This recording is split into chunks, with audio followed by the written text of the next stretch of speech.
Honey kids के channel पर दिलचस्प और मुख्तसर कहानियाँ, लाइक्स, कमेंट्स और मज़ीद तशरीहों के लिए सब्सक्राइब करने के लिए नहीं भूलना। दरख्त और मुसाफिर। एक दफ़ा खुश्क ज़मीन के एन वस्त में एक बड़ा दरख्त था जिसका चौड़ा तने और बेशुमार शाखें थीं। दरख्त ने सैकड़ों और हज़ारों मुसाफिरों को आराम और पनाह दी।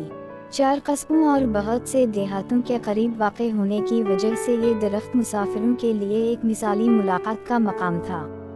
एक दिन 2 मुसाफिर काफ़ी देर पैदल चलने के बाद दरख्त पर पहुँचे। उनकी मंजिल करीब के कस्बों में से एक थी।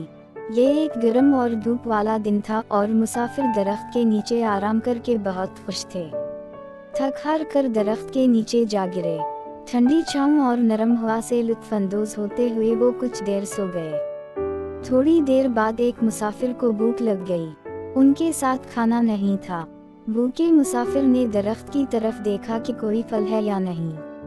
कोई ना मिला तो वो दरख्त को कोसने लगा। ओह, ये सिर्फ एक बेकार दरख्त है और इसमें हमें खिलाने के लिए कुछ नहीं, यहाँ तक कि कोई फल या मेवा जात भी नहीं। इसका कोई फायदा नहीं। दूसरे मुसाफिर ने उसे तसल्ली दी और ठंडा रहने को कहा। ताहम भूखा आदमी दरख्त को कोसता रहा।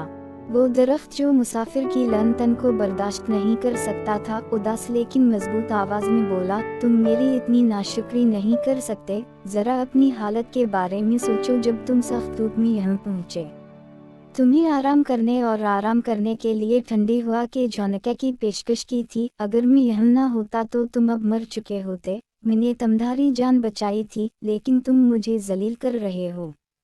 मुसाफिर को अपनी गलती का एहसास हुआ और उसने दरख्त से माफ़ी मांगी। अपनी निमतों के शुक्रगुजार बने। वाओ!